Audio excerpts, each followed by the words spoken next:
Saudações a toda a comunidade acadêmica, saudações a toda a comunidade icimiana. Respondo pelo nome de Vasco Alexandre, estudante do curso de licenciatura em Contabilidade e Auditoria no ICIM.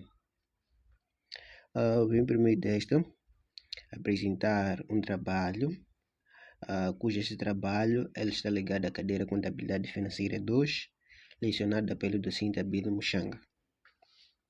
E o nosso trabalho para hoje, ele tem como tema a norma 10, aquilo que são os contratos de construção.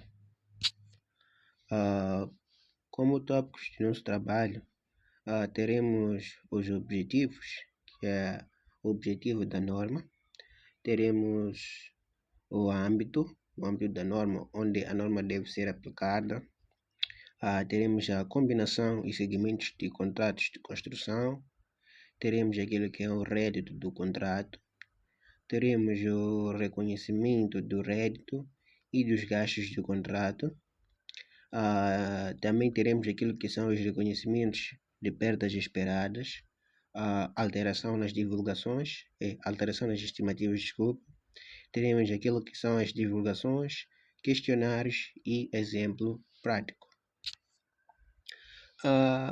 Para o objetivo da norma, a norma ela estabelece aquilo que é o tratamento contabilístico do rédito e dos seus custos relativos correspondentes a contratos de construção, sendo que, dada a natureza desta atividade subjacente aos contratos de construção, a data em que é iniciada e a data em que a atividade é concluída ocorre geralmente em períodos contabilísticos distintos, sendo isso que podemos dizer que esta norma, ou desta forma, o assunto primordial está na contabilização dos contratos de construção, que é a imputação do rédito e dos custos do contrato aos períodos contabilísticos em que os contratos ou em que os trabalhos eles são executados. Também teremos aquilo que é o âmbito da aplicação da norma. Para o âmbito da aplicação da norma, temos que a norma ela deve ser aplicada na contabilização dos contratos e nas demonstrações financeiras das entidades contratadas para a execução dos trabalhos. Então, elas devem ser aplicadas quer na contabilização e quer na execução desses próprios trabalhos.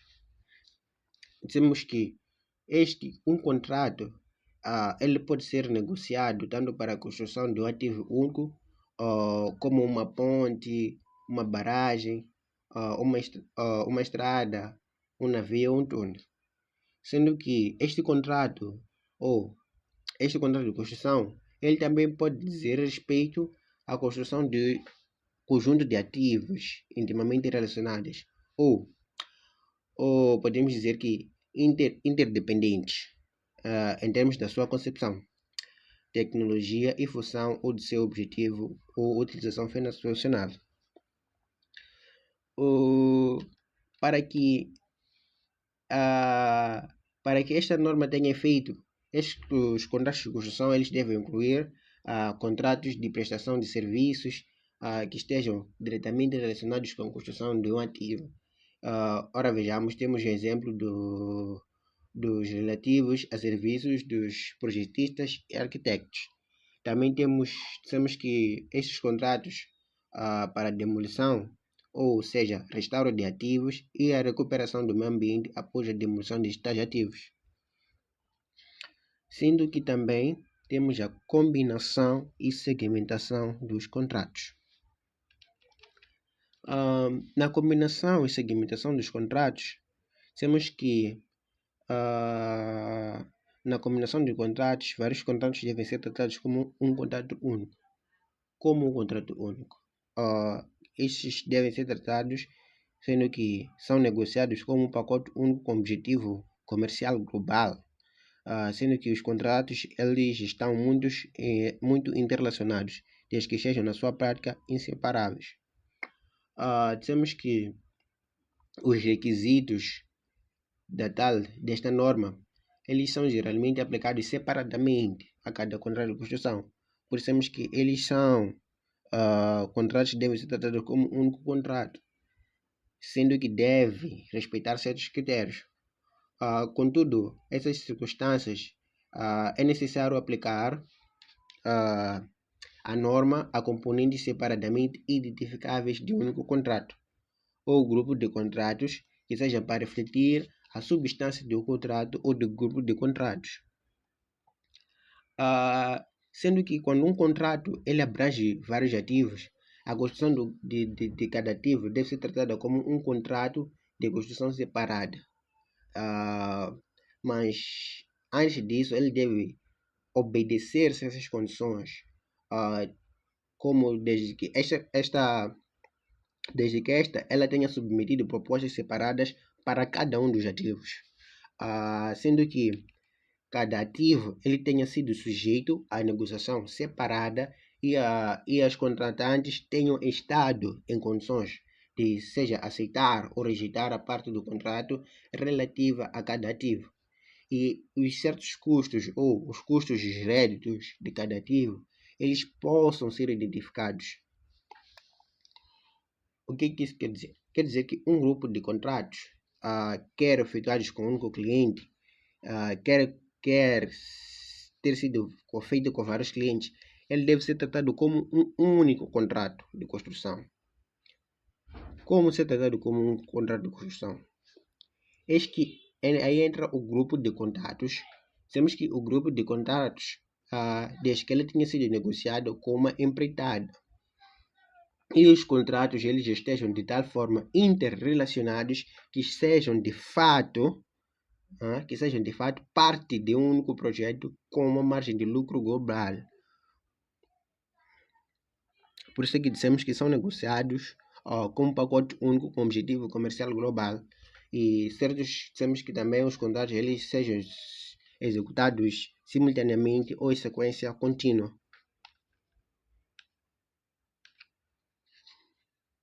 Eis que também podemos dizer que este contrato pode prever a construção de um ativo adicional, seja ele por opção do cliente ou pode ser alterado para incluir a construção do ativo adicional. Sendo que a construção do ativo adicional ele deve ser tratado como um contrato de construção separado. Por quê? Porque quando o ativo ele difira significativamente aquilo que é a concepção tecnológica ou função do ativo, os ativos cobertos pelo contrato original ou o preço do ativo, ele é negociado sem atender aquilo que é o preço original do contrato. Voltando a explicar de uma forma bem clara, temos que aquilo que, ou seja, o ativo, ele difira significativamente na concepção, seja ela tecnológica ou funcional do ativo ou os ativos cobertos pelo contrato original, sendo que o preço do ativo ele é negociado antes de se atender ao preço original do contrato. Aquilo que foi a combinação e segmentação dos contratos.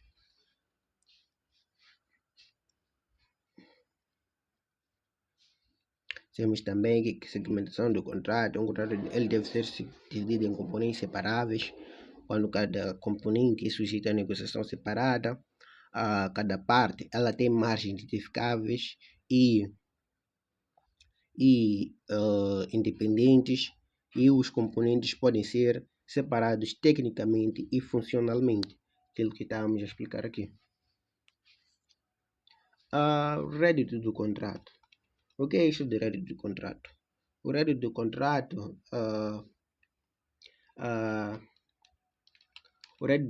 é aquele que é o rendimento do contrato. Este que o rendimento ele deve compreender aquele que é o valor inicial acordado, ou seja, a quantia inicial do rédito negociado do contrato, deve entender certas alterações ou variações, reclamações, incentivos, quando for provável que o valor recebido possa ser mensurável fiavelmente, ou seja, quando acontecerem certas alterações no trabalho inicialmente contratado, surgem certas reclamações e pagamentos dissetivos, mas isso desde que seja provável que resultem em rédito e possam ser mensurados com fiabilidade, sendo que o rédito deste contrato ele é mensurado pelo justo valor da retribuição recebida ou a receber, sendo que na mensuração do rédito do contrato ele é afetado por um conjunto de certezas que dependem de certos desfechos ou que dependem do desfecho de acontecimentos futuros, pelo que as estimativas elas necessitam de ser revistas à medida que os acontecimentos eles ocorram e as incertezas se resolvam. Desta forma, temos que a quantia do rédito do contrato pode aumentar ou diminuir do período para o período seguinte. Ainda no rédito do contrato, desculpa, vou ter que voltar aqui, só para uma breve adicional, né? Temos que também no rédito do contrato pode ocorrer uma alteração. Essa alteração, o que é? É resultante de uma instrução dada pelo cliente para a modificação, quer no âmbito do trabalho a executar. Segundo o contrato, pode dar origem a um aumento ou redução no rédito do contrato, sendo que uma alteração ela é incluída no rédito do contrato quando seja provável que o cliente ele venha provar a alteração e a respectiva quantia do rédito dela resultante.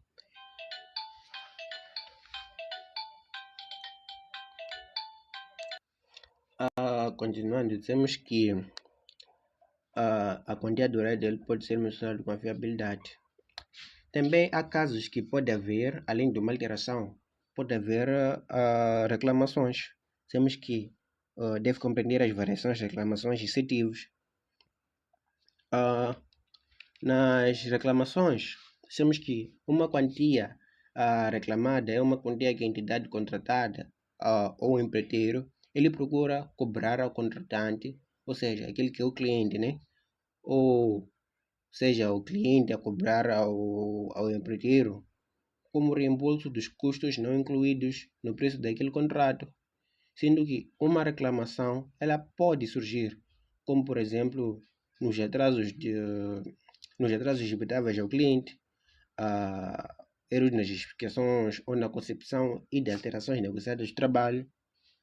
Dizemos que uma reclamação ela é incluída no rédito do contrato quando as negociações elas tenham atingido uma fase avançada, de tal forma que é provável que o cliente ele venha aceitar a reclamação e também que a quantia que é provável ser aceita pelo cliente pode ela ser mensurada com fiabilidade.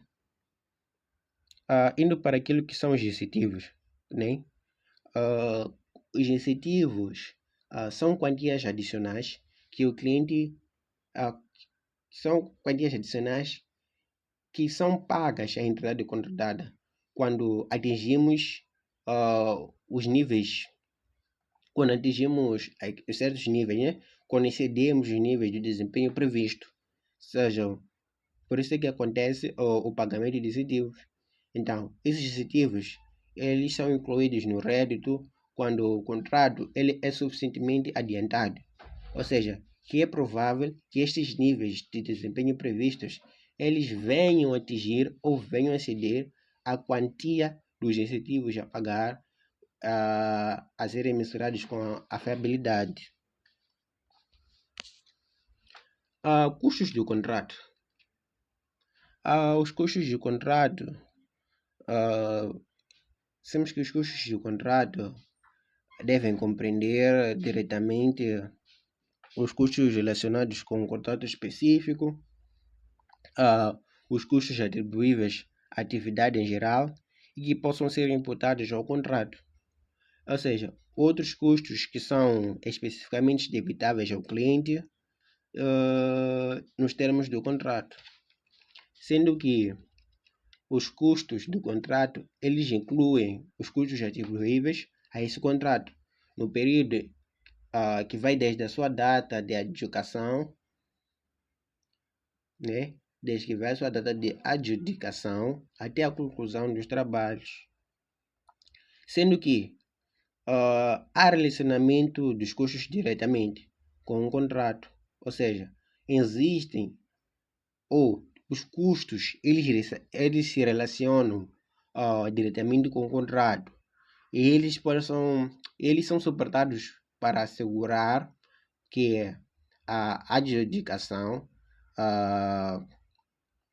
sejam incluídos como parte daqueles custos do contrato. Estes que, se puderem ser separados ou identificados, possam ser mensurados com a fiabilidade. E se for provável que o contrato foi adjudicado, acontece em que os custos suportados para assegurar o contrato, eles são reconhecidos, ou se forem reconhecidos como gastos no período em que ocorre, eles não são incluídos nos custos do contrato quando esses contratos forem adjudicados num período subsequente. O que é isso de adjudicação? Só para dar mais sentido àquilo que nós estamos a falar.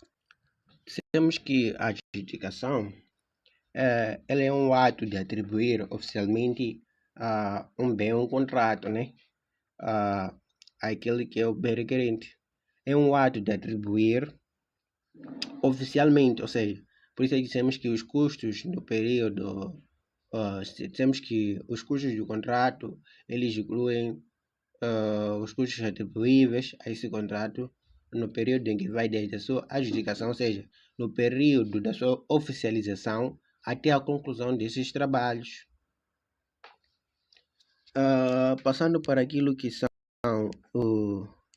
os reconhecimentos do rédito e dos gastos daquele contrato. Temos que no caso de um contrato de construção, normalmente não existirão dúvidas quanto ao reconhecimento do valor estipulado, mas nas variações, nos trabalhos, reclamações excetivas, existirá certa incerteza quanto à materialização do rédito, ou seja, do rendimento. Por isso temos que quando o desfecho do contrato puder ele ser mensurado com a viabilidade, o rédito e os custos dos contratos, eles devem ser reconhecidos como rendimentos e gastos, como referência à fase de acabamento, quer da atividade do contrato na data do balanço.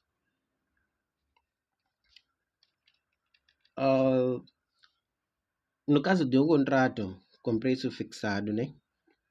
Temos casos de contratos com preços fixados. Os desfechos do contrato de construção, eles podem ser mensurados com a viabilidade se verificarem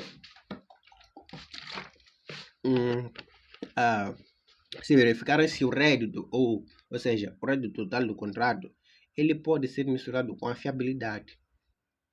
E se for provável que os benefícios econômicos futuros associados ao contrato, né, fluirão para a entidade. E se os custos, né, para terminar o contrato e a fase de acabamento do contrato na data de balanço, eles podem ser mensurados com a fiabilidade. E no caso de um contrato, num contrato cost plus, o desfecho do contrato de construção, ele pode ser mensurado com a fiabilidade, se for provável que certos benefícios econômicos, né, futuros associados a estes contratos fluirão para a entidade, né? Os custos, eles são atribuíveis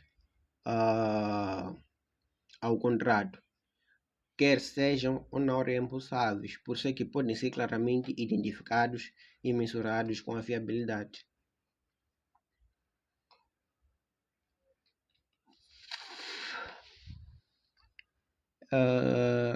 Dizer que este reconhecimento do rédito e dos gastos, ele tem como referência a fase de acabamento, que é geralmente referido como método de percentagem de acabamento, né? tenho um exercício prático preparado para dar uma explicação clara que é aquilo que é método de percentagem de acabamento. Temos que, de acordo com este método, o rédito do contrato, né, o rendimento do contrato, ele é balanceado com os custos do contrato suportados. Ao atingir a fase de acabamento, este que é o resultado no relato do rédito de gastos e do lucro, eles podem ser atribuídos à proporção do trabalho concluído, sendo que a entidade contratada ela possa ter suportado os custos dos contratos que relacionam a uma atividade futura do contrato. E estes contratos eles são reconhecidos como um ativo, desde que sejam prováveis que são recuperados e representem uma quantia devida pelo cliente, que é de muitas das vezes classificadas como trabalhos em curso.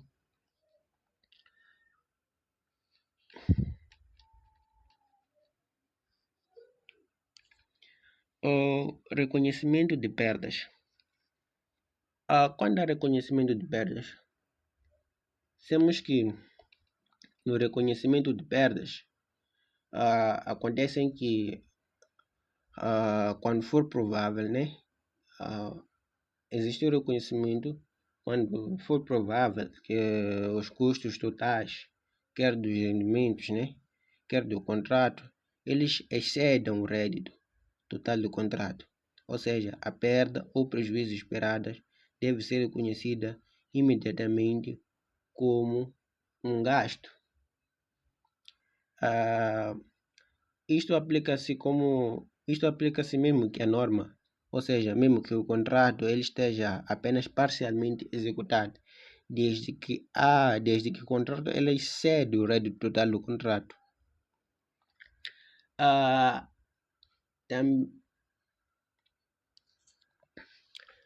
Alterações nas estimativas. Para alterações nas estimativas, temos que a alteração numa estimativa quando há alterações nas estimativas de rédito, né, custos ou graus de execução. E nelas também a alteração de estimativas quando a contabilização ela é ajustada prospectivamente, ou seja, os benefícios ou os efeitos, né, sejam gastos, né, eles já afetam somente os períodos futuros e nela não se fazem restrição dos períodos anteriores. O que é isso? Podemos explicar de uma forma simples. Temos que nas alterações nas estimativas, o método de percentagem, né, de acabamento, ele é aplicado nas estimativas atuais do rédito e dos custos do contrato numa base acumulada em cada período, ou seja, é feita em cada período. Desta forma, o efeito na alteração, né, ou o efeito de uma alteração na estimativa do rédito do contrato ou dos custos,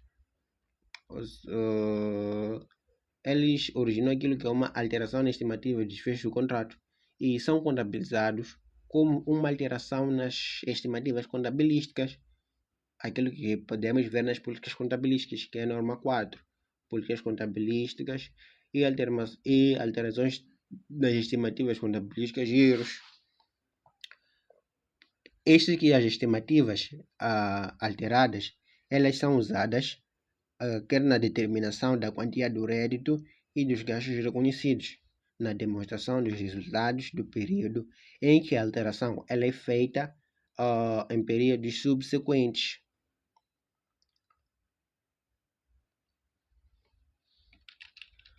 Para terminar aquilo que é a nossa apresentação, temos aquilo que é a divulgação. Na divulgação, temos que uma entidade ela deve divulgar a quantia do rédito do contrato reconhecido como rédito do período e os métodos usados para determinar a fase de acabamento dos contratos em curso. Temos que também a entidade deve divulgar o que se segue para os contratos em curso à data do balanço, que é a quantia agregada de custos suportados e lucros reconhecidos. menos perdas reconhecidas até a data. Também temos a quantia de retenções, a quantia de adiantamentos recebidos. E uma entidade, ela deve divulgar ou deve apresentar como é que um ativo, seja ela a quantia bruta dividida por clientes relativo ao trabalho de contrato, ou seja, a quantia agregada de custos suportados e lucros reconhecidos. Como um passivo, a quantia bruta devida a clientes relativamente ao trabalho de contrato. Passamos aquilo que é né? Temos aquilo a conhecer que é a divulgação da norma, o reconhecimento deste, temos aquilo que é conhecer o âmbito, a combinação e segmentação dos contratos, né? Aquilo que são os créditos de contrato, custos de contratos. Passando desta, vamos para aquilo que é os nossos questionários e exemplos práticos. Questionário. O que é um contrato de construção segundo a norma 10? Contrato de construção é um conjunto especificado, ou seja, é um conjunto especificamente negociado para a construção de um ativo ou combinação de ativos interligados. Então, contrato de construção é um conjunto negociado para a construção do ativo. Estamos a negociar com uma certa entidade para a construção do ativo. Por isso temos exemplos de oleodutos, estradas, pontes, barragens. Então, este contrato de construção deve ser um edifício para o Estado.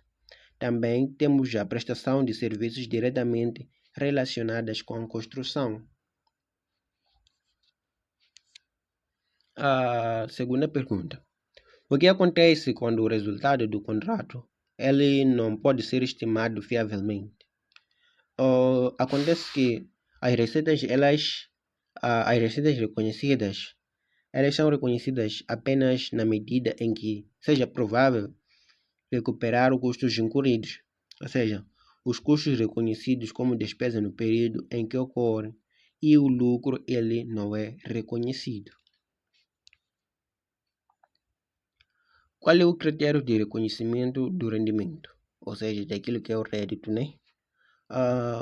O rendimento e os custos associados devem ser reconhecidos com base na percentagem de acabamento, sempre que possível estimar fiavelmente o resultado do contrato.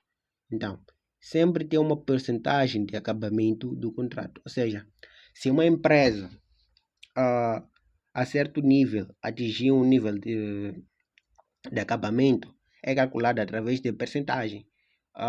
Uma empresa tenha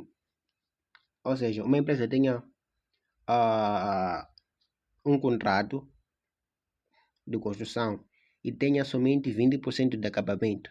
É a partir daquele momento que é possível, né, estimar o resultado do contrato. A quarta pergunta. Como são contabilizados os contratos com perdas esperadas? Quando se espera que este contrato ele venha a gerar uma perda, como são contabilizados os contratos com perdas esperadas?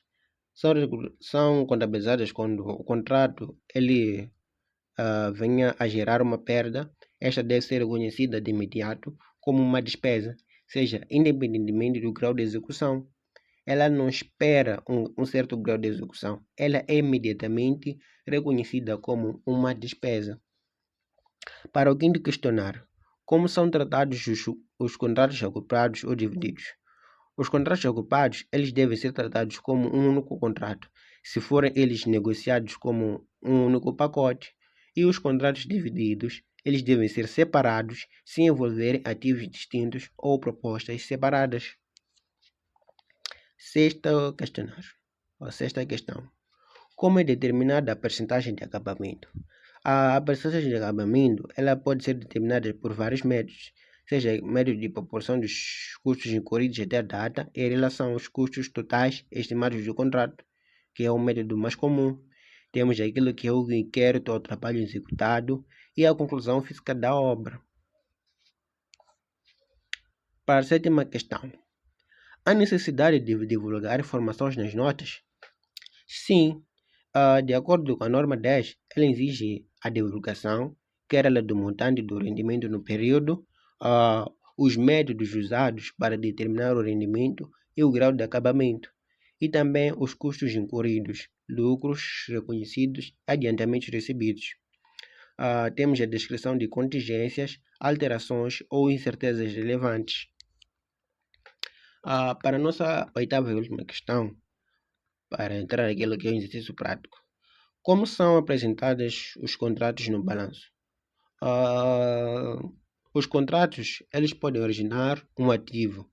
Quando este montante a receber do cliente, né? Temos aqui a empresa Bilite Limitada, ela obteve um contrato para a construção de um edifício com pagamento de 950 mil. Eis que o custo total ele está estimado em 850 mil.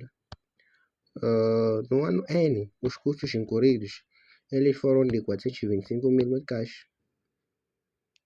E no ano N mais 1, o custo incorrido foi de 375 mil meticais, sendo que o custo a incorrer no final do ano foi de 250 mil. No final do ano, que é o final do ano N mais 1. O que pede? Pede que efetuemos os lançamentos contabilísticos aplicáveis.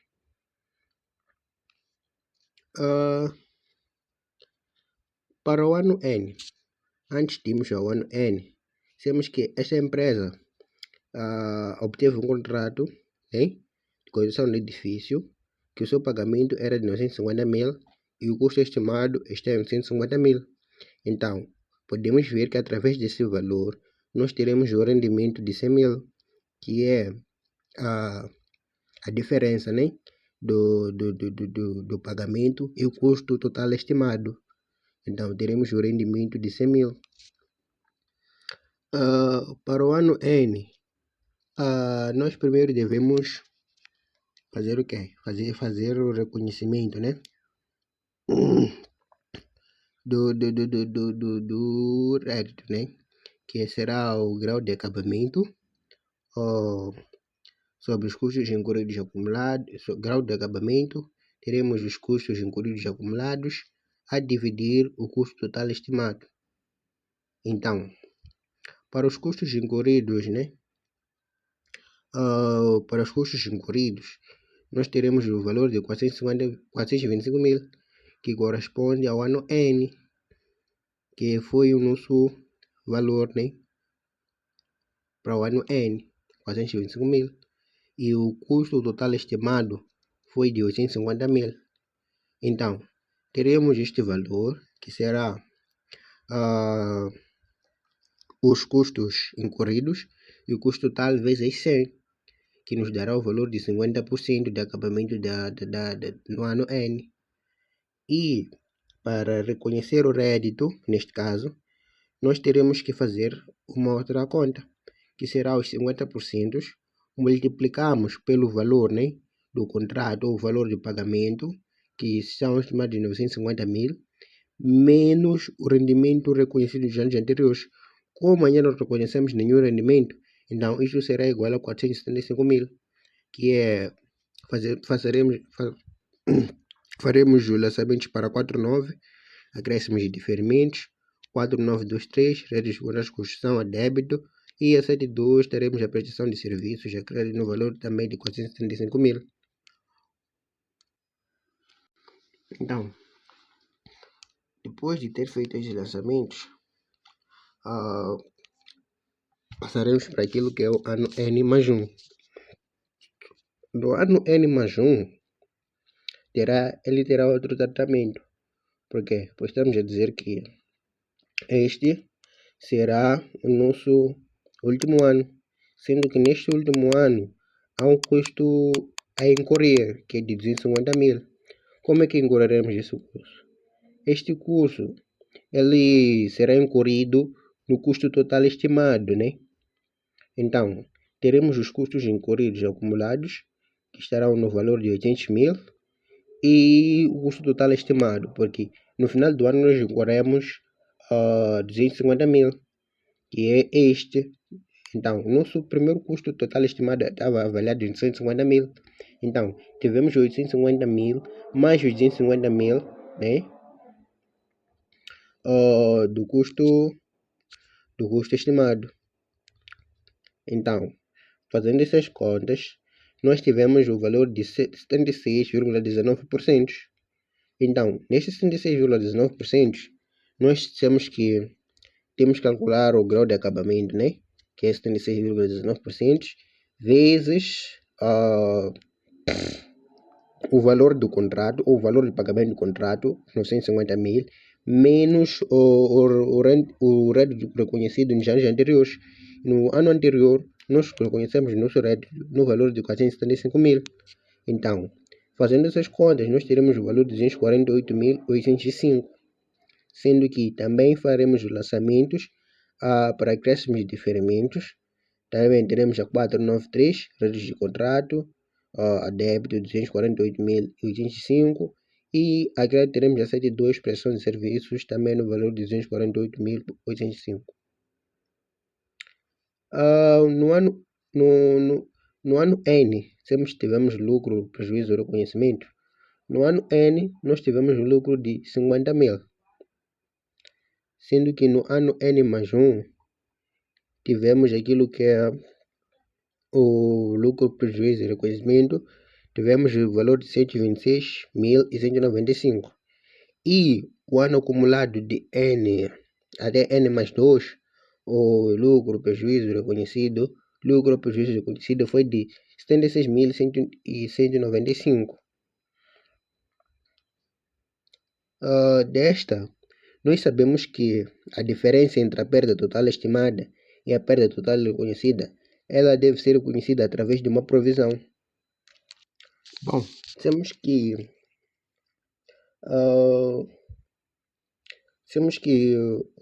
para o ano, né, para calcular a provisão, nós temos que levar o valor do ano acumulado até o ano N mais 2, menos aquilo que terão sido as nossas perdas. As nossas perdas, elas foram de quanto? Nós temos que o custo total estimado, ele foi de 1.050.000, né? Porque no início o custo total estimado foi de 850 mil. Então, sendo assim, tivemos o incorrimento, né? Ou acréscimo de 250 mil no final do ano, sendo que o nosso pagamento foi estabelecido de 950 mil. Então, temos uma perda de 100 mil. Tendo uma perda de 100 mil, até o ano N mais 2, nós tivemos o valor de 76.195. E a partir desta subtração, destes dois valores, nós teremos aquilo que é as nossas provisões do período.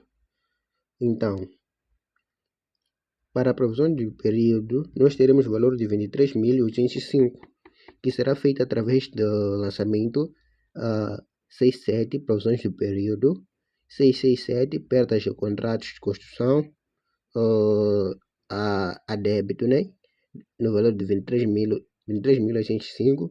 Teremos a 48 provisões, 487, perdas de contratos, no valor de 23.805. Esse que será o lançamento feito pela provisão. Terminado desta, quero agradecer por ter acompanhado até aqui. Continuação de um ótimo dia, uma ótima noite, dependendo da hora que vai ver esse vídeo.